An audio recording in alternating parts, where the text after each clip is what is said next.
Hey guys, Jengar here. Welcome to today's realistic review in which we are taking a look at the Soviet Yak-4 light bomber sitting at 2.3 battle rating in realistic battle.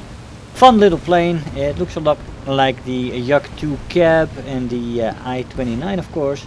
We have seen these planes before, but this is the light bomber version. It has a turret and it throws bombs.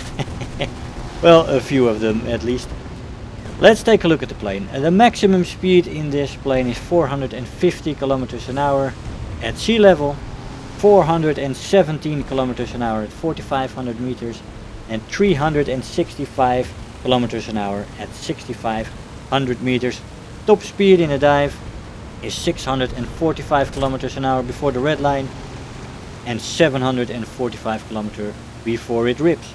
The stall speed is pretty nice, with 170 kilometers an hour.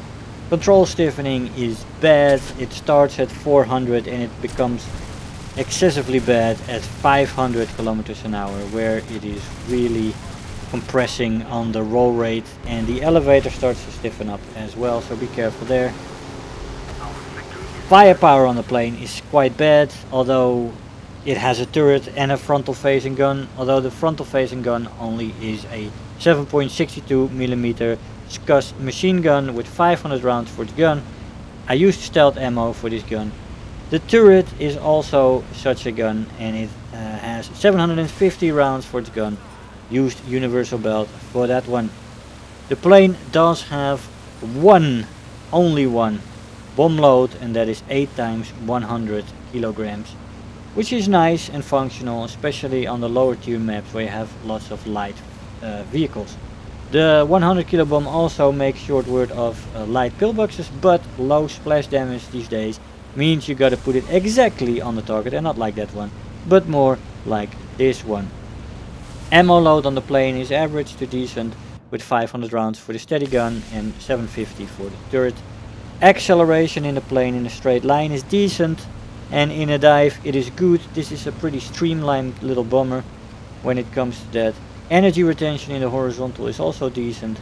In the vertical though, it does lose a lot of energy, especially when you start rolling there. So maneuvering in the vertical is not really good. Climb rate on the plane is pretty bad, especially with the bomb load activated. Decent turn time on the plane. Roll rate is also decent. I mean, it is a bomber, and when you have the bomb load on, it's a little bit less, but you have the turret and the machine gunner of course. So the maneuverability is less than on the other two variations of this plane that are in the game. But all in all, for a light bomber, the maneuverability on this thing is decent. The flaps on the plane help as well in the maneuverability, and they rip off 345 kilometers an hour. That is well below the maximum speeds, and thus you have always risks to rip off the flap. So be careful with them. 345 kilometers an hour before they rip off. Maneuverability in the plane, like I just said, is average to decent depending on the speed you're on. When it gets slow, it becomes sluggish. When it is on its good speed, and that is between 300 and 450 kilometers an hour, you are pretty maneuverable, although already the roll rate starts to stiffen up at 400 kilometers an hour. So ideal is between 3 and 400 kilometers an hour. Overheating in the plane is real and is a little bit of a problem, but it is easily cooled off by lowering a little bit below 100%, and it cools off very rapidly, and you can go on and put it on 100% again. Durability on the plane is already established on the Yak-2 and the I-29. The pretty sturdy planes. This frame is the same, so it's a sturdy frame. It can take a hit or two, and that is always nice for a plane that you have to bomb with. And below to the ground, you're often the target of AA guns like this, or diving enemies that try to get you. Now of course you do have the option to defend yourself with the 7.62mm machine gun, and you have a little bit of maneuverability, although we're slow here, and as you see, the elevator already starts to be less responsive. It is less maneuverable when it's slow. But when you're in your ideal speed, you can give some fighters a little bit of a run for their money. You can dance around them, you can do some shenanigans and try to get them with your machine gun. Although of course, in the end, most fighters will eventually get you. Come on. Yes.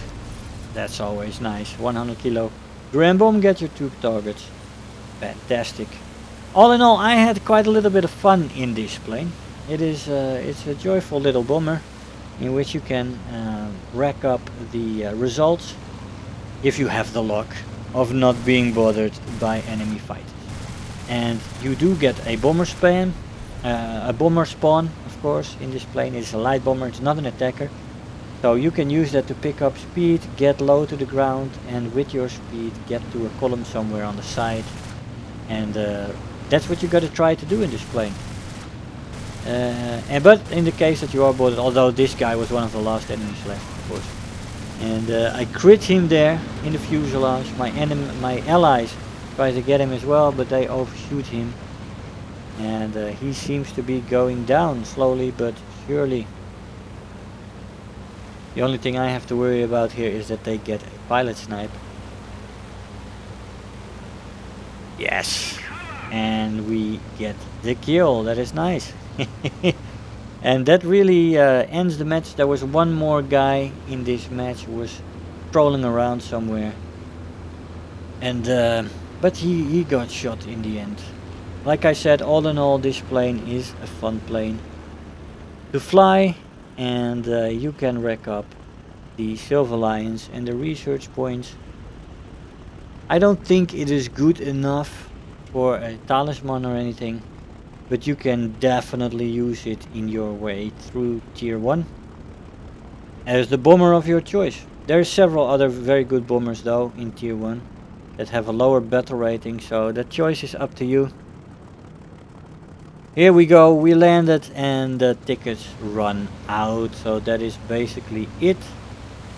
We got 1 kill in this match with 5 ground targets. We could have been a little bit more efficient with the bombs, but still 5 targets with 6 drops is not too bad. You have 8 bombs, but the first 4 fall into pairs. We basically have 6 drops. Let's see what we got. We got rank does not matter, always nice. Final blow and balancer. Almost 8,000 silver lions and 1500 research points. I'll see you in the conclusion.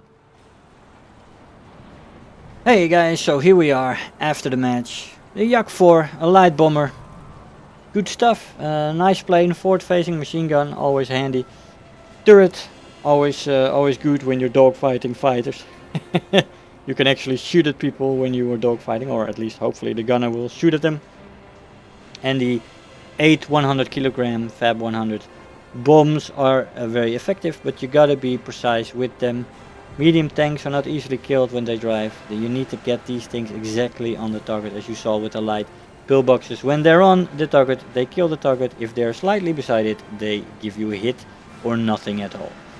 So you gotta be precise in this plane with this bomb load. There is no other choices for bomb loads in this plane, so you gotta do it with these 100 kilogram bombs. But once you do get the hang of it, they are fabulous. The flight model on this thing is nice, it's pretty maneuverable, and decently fast in the dive as well, so you might be able to escape from the battlefield and get a second load. Excellent little plane, had a lot of fun in it. I hope you enjoyed the review. I want to thank you all for watching, and I'll see you guys next time. Bye bye. If you're new here, make sure to hit the subscribe button, become part of this community. If you are already a subscriber, don't forget to like the video, do leave me a comment, and if you really feel like helping out today, make sure to share the video with your friends and let them know about the channel.